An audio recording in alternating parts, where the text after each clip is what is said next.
Pourquoi nos ancêtres symbolisaient-ils l'aigle ou Horus à la royauté? Quelle est la véritable identité d'Horus? Et quel est son véritable nom? Vous le découvrirez à travers cette vidéo. Voici ce qu'il est dit d'Horus sur Wikipédia. Je cite: Horus, entre parenthèses, de l'égyptien Hor ou Horus, est l'une des plus anciennes divinités égyptiennes. Point. Les représentations les plus communes le dépeignent comme un faucon couronné du pschent, ou comme un homme hiéracocéphale. Point. Son nom signifie le lointain. Retenez bien, le lointain, en référence au vol majestueux du rapace. Point. Son culte remonte à la préhistoire égyptienne. Point. La plus ancienne cité à s'être placée sous son patronage semble être Neken, virgule, la ville du faucon, entre parenthèses, Hierakonpolis. Point. Les informations données sont plus ou moins bonnes. Retenez bien, j'ai bien dit sont plus ou moins bonnes, car c'est du Wikipédia. Et Wikipédia n'est pas une source.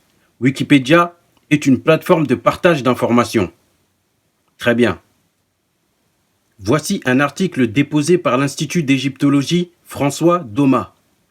Et on nous donne tous les épithètes ou tous les attributs que Horus peut avoir. Voici ce qu'il est dit. Horus le lointain, le supérieur. Horus le divin roi de Neken, entre parenthèses, Hierakonpolis. En 3, le couple archaïque Horus et Seth. En 4, Horus ou Horus Seth, le roi régnant. Horus, entre guillemets, héliopolitanisé, fermez les guillemets, l'œil d'Horus et les enfants d'Horus. Point. En 6, Horus sous forme Osiris, virgule, le créateur osirianisé. Point. 7, Horus l'enfant. 8, Horus qui a protégé son père. 9, Horus officiant du défunt Osiris. 10, Horus officiant de Sokar, le défunt entre parenthèses. 11, le défunt Horus officiant d'Osiris. Point. Et 12, les Horus stellaires. Les Horus stellaires. Point. La plupart des égyptologues retiennent généralement le 1, c'est-à-dire le lointain, le supérieur. Mais d'autres emploient aussi d'autres épithètes d'Horus, tels le numéro 4, le numéro 6 et le numéro 7. Le roi régnant, le créateur, osirianisé et Horus l'enfant. Très bien. Et maintenant, voici ce qu'il est dit dans le livre de Jean Capart. Je lis les hiéroglyphes. On lui donne des épithètes diverses. Point. Il est Horus, fils d'Isis. Horus, l'enfant. Horus, vengeur de son père. Et aussi Horus, le réunisseur des deux terres. Horus de l'horizon ou Horus dans l'horizon, qui est le nom du grand sphinx de Gizeh, et même Horus le grand, virgule, par assimilation d'Horus avec la vieille divinité primordiale qu'on appelait Our grand. Point. Très bien. Donc, voilà a priori tous les attributs que l'on donne à Horus. Maintenant, avant de passer à la description d'Horus, il est question de savoir pourquoi nos ancêtres ont-ils choisi l'aigle comme titre de symbole royal. Très bien. Transfert des cultes Sonenke et Kakolo. L'oiseau de Kirina. Le vautour associé à la connaissance céleste. Selon le livre L'Empire de Ghana, le Ouagadou et les traditions de Yerere ou Yere-Yere. Voici ce qu'il est dit. Adjoint du maître de la parole, l'hyène est associé à la connaissance terrestre, virgule, le vautour à la connaissance céleste. À ce titre, virgule, ils sont complémentaires, point. La boîte crânienne du masque du Como est celle de la hyène, virgule, la tunique du porteur, virgule, couverte de plumes, virgule, représente le vautour mythique chargé des signes du savoir, point. Il en est de même chez les Songhai, point. Le vautour est un savant qui travaille comme le Sorantai, comme le Sorantai. 3 petits points. Il a le pouvoir de parvenir auprès de Dieu, dont il écoute les secrets qu'il vient répéter au Sorantai, virgule, ces magiciens savants du Songhai, point. Il faut aussi souligner que ce culte était assumé au Ouagadougou non par des Wage Sonenke, virgule, mais par des Kakolo, point. Sur le site soninkaru.com.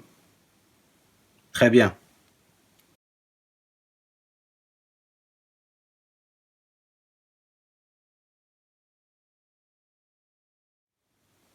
Ainsi, l'aigle et le vautour ont la connaissance céleste. Voici la fiche technique d'Horus. L'on peut lire la racine consonantique qui est HRW avec un commentaire et son Unicode. Son Unicode c'est G5 ou G6, comme vous pouvez le constater.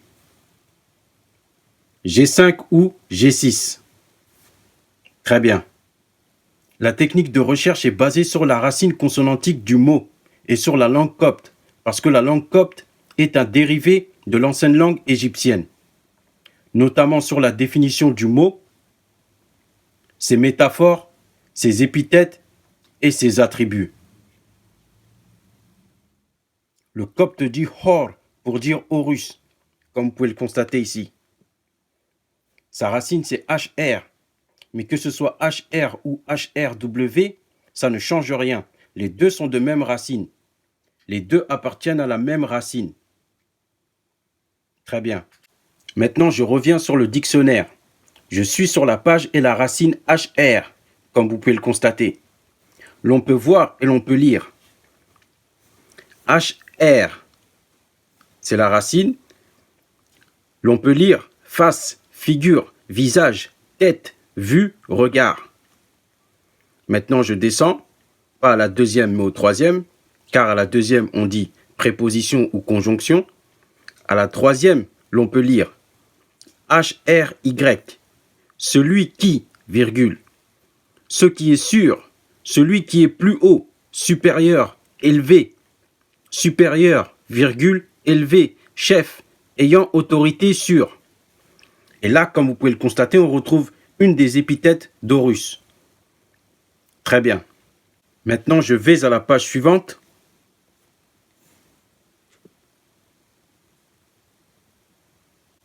Et en descendant plus bas, l'on peut voir et l'on peut lire d'autres épithètes que l'on donne à Horus. Comme vous pouvez le constater ici. HRY-TP.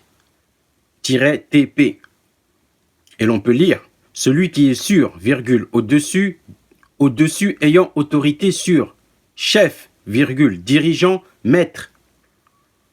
Sur celui d'en bas, on peut lire HRW, comme vous avez bien pu le voir sur la fiche technique d'Horus, HRW, et l'on peut lire partie supérieure, virgule, sommet, virgule, haut.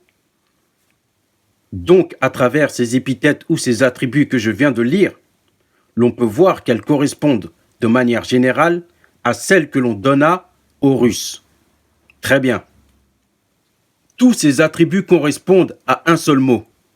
Horon, noble, le noble, comme vous pouvez le constater. Et comme vous pouvez le constater, le mot est le même, le sens est le même et la racine est la même, qui est HR ou HRO ou HRN. Mais le N ne se lit pas car il est muet. Lorsque je dis Horon, le N est muet. C'est pour ça qu'on vous a mis un W, HRW. Mais le W peut se lire ou O. Mais en vérité, c'est O, Horon. Très bien. Donc, sa racine, c'est HR ou HRW. Très bien.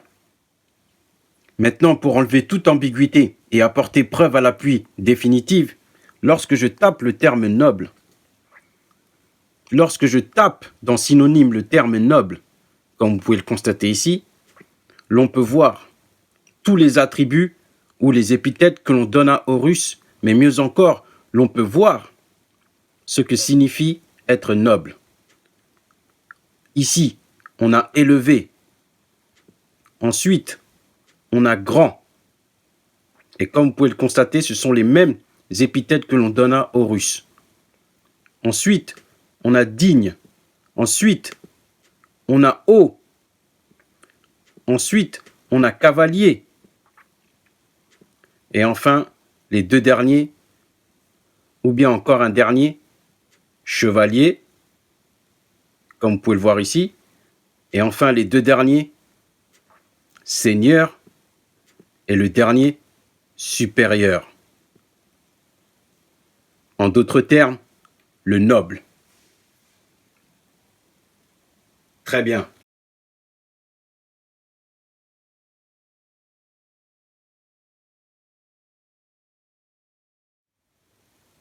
Alors maintenant, vous allez découvrir le véritable nom de la ville.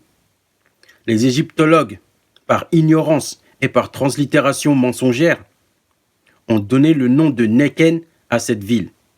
Mais la vérité est tout autre, en voilà la preuve.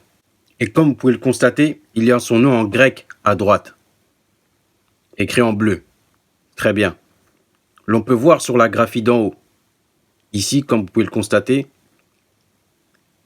un espèce de signe représentant une vague, un espèce de signe représentant une vague, ensuite un cercle avec une croix, ensuite un demi-cercle vide, comme vous pouvez le voir ici, et ensuite un signe ressemblant à une capsule. Très bien. La racine du signe du filet d'eau est N-E-N-T, comme vous pouvez le constater ici. La racine du signe du cercle avec la croix au milieu est N-I-W-T, comme vous pouvez le voir ici. La racine du signe en forme de capsule est N-X-N. Et la racine du demi-cercle est T. Le reste des signes sont identiques. NXN, comme vous pouvez le voir ici. Et là, le même signe du cercle avec la croix au milieu. Très bien. Les signes en plus grand que vous les voyez bien. Les égyptologues vont vous traduire ce signe par un filet d'eau, comme vous pouvez le voir ici. Filet d'eau. Ou, comme vous pouvez le voir ici, avec sa racine NT ou N, ou ils vont vous le traduire par eau, inondation ou flot, ce qui n'est pas totalement faux. Mais ce qui n'est pas la véritable définition symbolique et définitive. En vérité, ce signe symbolise le principe vital, la vie, et qui se vocalise ni. Définition plus large et plus complète. Ni, comme vous pouvez le constater en haut à gauche. Très bien, je cite. Principe de la vie personnelle et agissante indépendante de la vie impersonnelle et purement matérielle. Pensée, volonté, caractère, âme personnelle, entre parenthèses, d'un vivant ou d'un mort, virgule, d'un être animé ou inanimé. Deuxième définition complémentaire. Niya. Âme, virgule, principe de vie agissante et personnelle considéré en dehors de son enveloppe matérielle, virgule, principe de la vie agissante et personnelle des vivants. Je poursuis. Esprit des forces naturelles et des phénomènes de la nature, virgule, esprit divinisé, entre parenthèses, d'un ancêtre, virgule, de la terre, virgule, de l'eau, comme vous pouvez le voir, de l'eau, virgule, du ciel, virgule, du feu, virgule, de la forêt, virgule, d'une montagne, virgule, etc. Point, fermez la parenthèse. Représentation d'une divinité, deux points, vie, virgule, manifestation de vie, virgule, esprit. Point. Très bien. De l'eau, comme vous pouvez le constater. Voilà la véritable symbolique du filet d'eau, car l'eau, c'est la vie. Très bien. Maintenant, qu'en est-il du signe représentant le cercle avec la croix au milieu? Je clique dessus.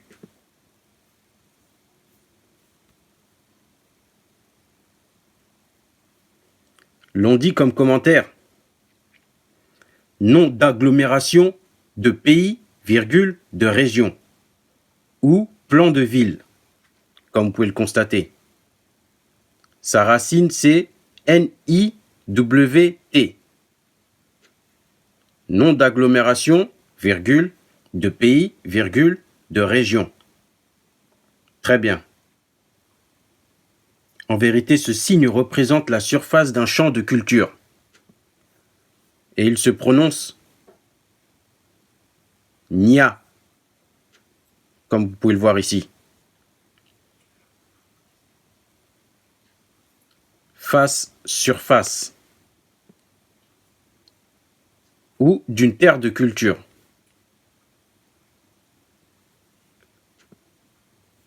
Comme vous pouvez le voir ici.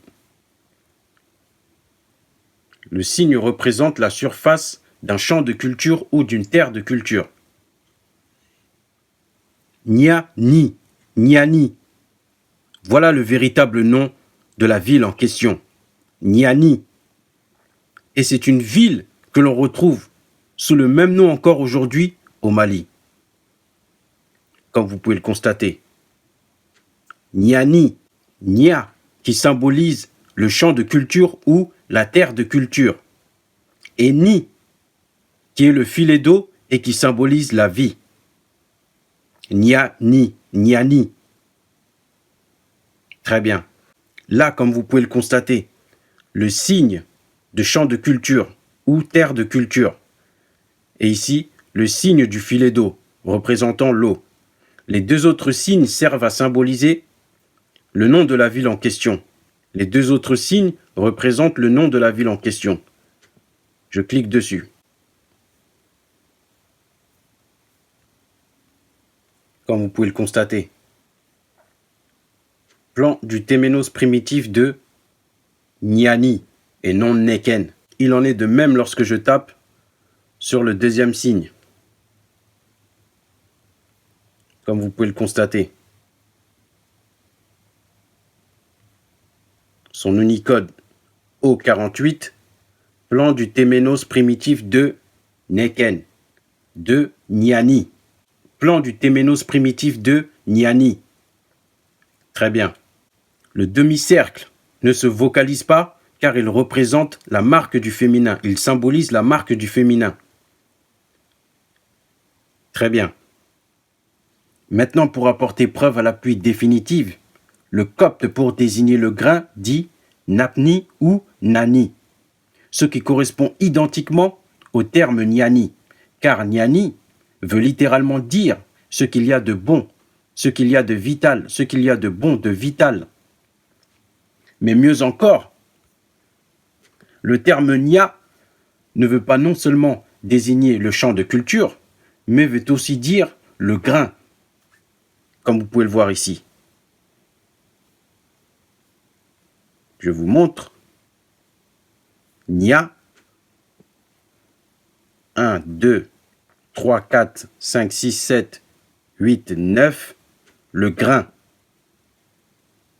Mais encore mieux, le terme nia ne veut pas seulement dire le grain ou la surface ou le champ de culture, mais veut aussi dire être bon, embellir. Or, le copte pour dire être bon ou beau dit nani, comme vous pouvez le voir ici. Très bien. En clair, ce qui enlève toute ambiguïté sur le véritable nom de la ville que les égyptologues appellent Neken, mais qui en vérité s'appelait Niani. C'est ainsi que le roi ou souverain de la Haute-Égypte recevait comme premier titre le noble, symbolisé par l'aigle royal de la ville de Niani.